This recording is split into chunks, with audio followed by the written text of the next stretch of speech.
열왕기상 31번째 시간입니다. 오늘 말씀은 열왕기상 16장 1절부터 14절 말씀입니다. 1절부터 4절을 합독하고 열왕기상 16장 1절부터 14절 말씀을 보도록 하겠습니다. 그러면 열왕기상 16장 1절부터 4절 말씀을 한 목소리로 합독하도록 하겠습니다. 여호와의 말씀이 하나니의 아들 예후에게 임하여 바하사를 꾸짖어 이르시되 내가 너를 티끌에서 들어 내 백성 이스라엘 위에 주권자가 되게 하였거늘 내가 여로보암의 길로 행하여 내 백성 이스라엘에게 범죄하게 하여 그들의 죄로 나를 노엽게 하였은즉 내가 너 바하사와 내 집을 쓸어버려 내 집이 느바세 아들 여로보암의 집같이 되게 하리니 바하사에게 속한 자가 성읍에서 죽은즉 개가 먹고 개에게 속한 자가 그에게 속한 자가 들에서 죽은즉 공중의 새가 먹으리라 하셨더라. 주여. 자, 오늘은 북이스라엘 왕국의 3대 왕인 바하사에 대한 이야기입니다. 바하사는 남유다 왕국 아사 왕 3년에 반란을 일으켜서 나답을 죽이고 북이스라엘 왕국의 왕이 되었습니다. 그래서 24년 동안을 북이스라엘을 다스렸다고 나옵니다. 그리고 바하사는 여호와 보시기에 악을 행하여 여로보암의 길로 행하였고요. 이스라엘 죄 중에 행하게 했다라는 부분이 우리 지난주 금요일에 15장 33절부터 34절에서 우리가 이것을 봤습니다. 이제 오늘 보게 될 열왕기상 16장 1절부터 14절의 이 내용은요. 북이스라엘 왕국의 3대 왕이었던 바하사에 대한 심판 예언과 그 예언대로 바하사의 아들 엘라가 왕이 되었을 때에 신하였던 시므리가 왕을 모반하여 왕이 되는 그런 내용입니다. 말 그대로 하나님께서 주신 기회를 이 바하사가 놓쳐버렸어요. 참 안타깝지 않습니까? 여기 보면 티끌에서 들어서 내 백성 이스라엘의 주권자가 되게 했다고 하는데 아무 힘없는 한 사람을 들어서 그렇게 왕이 되게 했는데 배반했다라고 얘기를 하고 있는 거죠. 그죠? 자, 그러면 내용들을 좀 보겠습니다. 자, 북이스라엘의 왕 3대 왕 바하사가 악을 행했기 때문에 이 바하사에게 하나님께서 심판을 하시려고 작정하셨고요. 그래서 하나니의 아들 예후라는 선지자에게 여호와의 말씀이 임하고 그 말씀이 바하사에게 전달되었던 것입니다. 그러니까 이 바하사는요, 여호와 앞에 악을 행한 여로보암의 가문을 심판하는 도구로 사용되었습니다. 그런데 그렇게 하나님의 은총을 입었고 또 이스라엘 왕이 되었음에도 불구하고 하나님의 뜻을 외면해버리고 하나님을 섬기기보다는 여로보암이 만드는 우상을 섬기는 지금 거기에 길들여져 버렸으니까 거기에 갔겠죠. 음란하고 악행을 하는 그런 것에 갔단 말입니다. 그래서 하나님의 뜻이 어디에 있는지도 깨닫지 못하고요. 이 여로보암에 행했던 그 악을 향해서 달려갔다는 겁니다.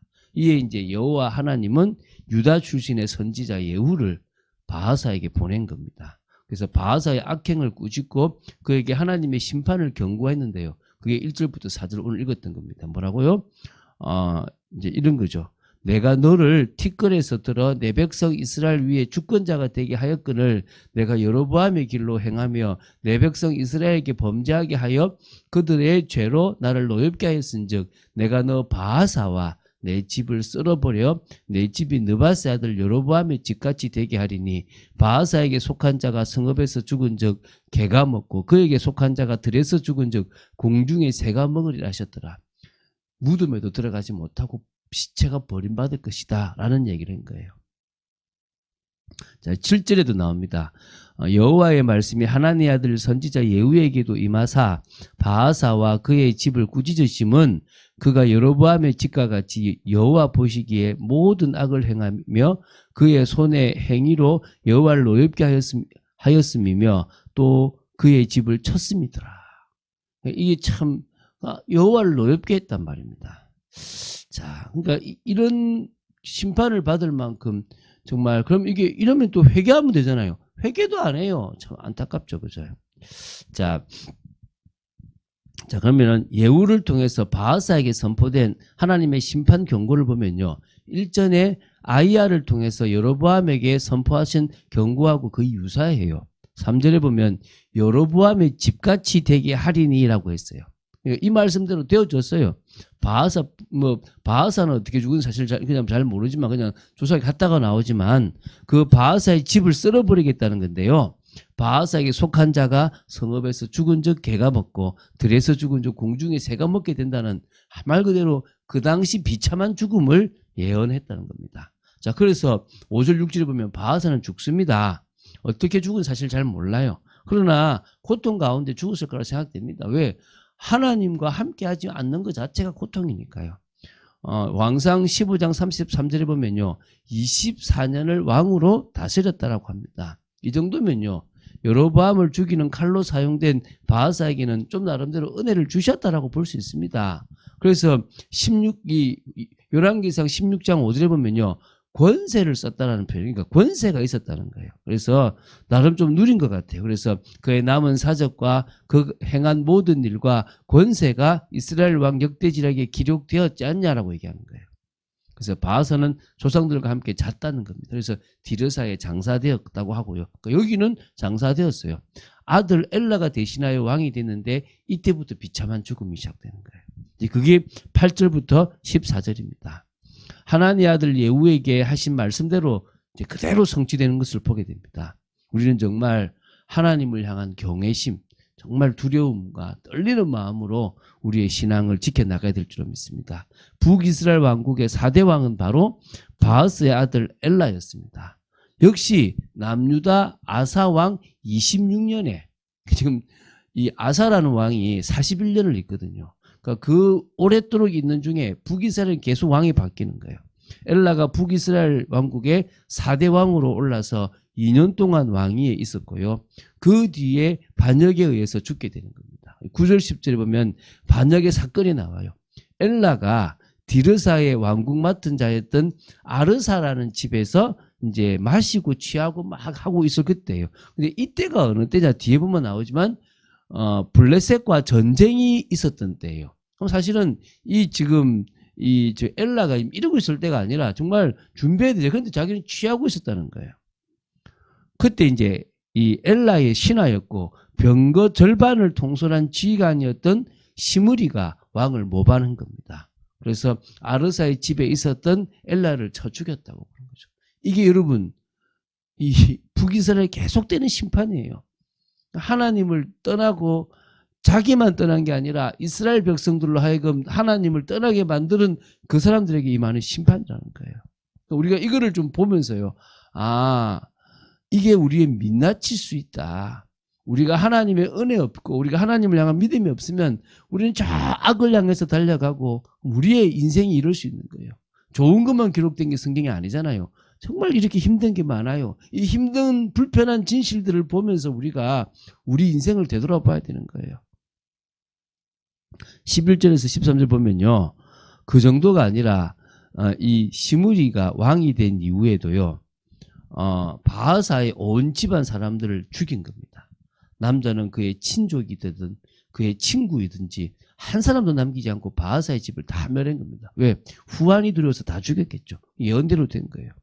핵심은요. 선지자 예후를 통하여 바하사를 꾸짖어 하신 여호와의 말씀같이 되었다는 것하고요. 그 이유가 바하사의 모든 죄와 그의 아들 엘라의 죄 때문이라는 거예요. 그러니까 바하사도 죄를 지었지만 엘라 역시도 뭡니까? 2년 동안 악행을 했다는 거예요. 똑같이 했다는 거죠. 그래서 바하사와 엘라가 범죄하고 또 이스라엘에게 범죄하게 하여 그들의 헛된 것들로 이스라엘이 하나님 여호와를 노하시게 했다. 계속 반복되는 거죠. 더 심하게 반복돼요. 악한 거죠. 악한 거. 자신만 악을 행한 것이 아니라 이스라엘 백성들에게 악을 행하도록 하는 거예요. 여러분 이 시대가 안 보이십니까? 정말 악해가고 있는 시대. 하나님을 외면해버리고 거짓 진리를 따라가는 이 시대를 여러분 봐야 됩니다. 14절처럼요. 항상 마칩니다. 북이스라엘 왕국의 4대 왕 엘라는 이렇게 2년 만에 반역에 의해 죽었습니다. 그러니 엘라의 남은 사적과 행한 모든 일들이 많지는 않았을 것입니다. 그러나 이스라엘 왕 역대지략에 기록되었습니다. 물론요. 이 엘라를 죽인 시므리는 더 비참해요. 근데 내일 볼 건데 7일 천하를 하게 돼요. 참 안타까워요. 근데 그것도 역대지력에 기록됐으니까 그에 비하면 2년은 긴 거죠. 그죠? 여러분, 하나님 보시기에는요, 의미 없고 오히려 심판해야 할 사람인 것으로 보면 됩니다. 우리는 정말 이런 말씀을 보면서 우리 스스로 하나님 앞에서 어떤 인생을 살아야 될 것인가. 여호와 보시기에 정직한 왕과 같이 하나님 보시기에 정직한 하나님의 자녀로 하나님 보시기에 중심 있는 믿음의 사람으로 서야 될 줄 믿습니다. 우리 주위의 사람들에게도 복음의 영향력을 미칠 수 있는 사람들이 되야 될 줄 믿습니다. 그러니까 쉽게 생각하면 돼요. 하나님이 말씀을 왜 주시고 하나님이 이스라엘을 왜 세우시고 하나님이 이것을 왜 자꾸 회복하시려고 하시는가? 하나님은 원래 당신이 만드셨던 나라를 회복하고 싶어요. 그러면 사람이 욕심에 이끌리고 자신의 자아에 이끌리기를 원치 않은 겁니다. 하나님의 뜻과 계획을 알기를 원하는 거죠. 그리고 그 계획은 인간의 방법으로 완성되지 않고 반드시 예수 그리스도로 완성된다는 사실을 알려주시기 위한 거예요. 안 된다는 거죠. 지킬 수 없다는 거죠. 지킬 수 없는 거를 주신 거예요. 근데 지킬 수 없기 때문에 예수님으로 지킬 수 있게끔 만들어 놓은 거예요. 인간의 힘으로는 율법을 지킬 수 없기 때문에 성령의 능력을 주신 거예요. 오늘도 우리는 왜 기도합니까? 성령께서 우리를 주장하시도록 기도하는 겁니다. 우리는 왜 주님을 바라봅니까? 주님이 주시는 힘으로 우리는 한계를 넘어설 수 있고 지키지 못하는 법들을 지킬 수 있는 사람이 되어질 수 있다는 거예요. 그래서 우리는 믿음으로 순종하는 겁니다. 믿음으로 하나님의 뜻을 이루는 삶을 살아가는 겁니다. 그게 우리에게 중요하다고 보시면 됩니다. 오늘도 그런 복된 인생을 기쁨과 감사함으로 살아가는 여러분 되시기를 주 예수 그리스도 이름으로 축원드립니다. 주는 그리스도시요 살아계신 하나님의 아들이심을 고백합니다. 말씀 따라가는 축복 속에 있도록 지켜주시고 아버지 하나님의 계획 속에 있도록 붙잡아 주시기를 간절히 소원합니다. 하나님께서 이 이스라엘의 역사를 통하여 저희들에게 보게 하여 주시고 깨닫게 하시는 부분들을 저희들이 보고 인도받고 있습니다. 끝까지 흔들리지 말게 하시고 끝까지 믿음의 고백으로 나아가도록 지켜주시고 오히려 정말 더더욱 하나님 보시기에 중심 있는 인정받는 믿음의 사람이 되기 위하여 오늘도 정말 갈라디아서 2장 20절의 축복, 성령의 능력 속으로 들어가는 참된 축복이 되어지기를 간절히 소원합니다. 역사하여 주시옵소서. 주 예수 그리스도 이름으로 기도드립니다. 아멘.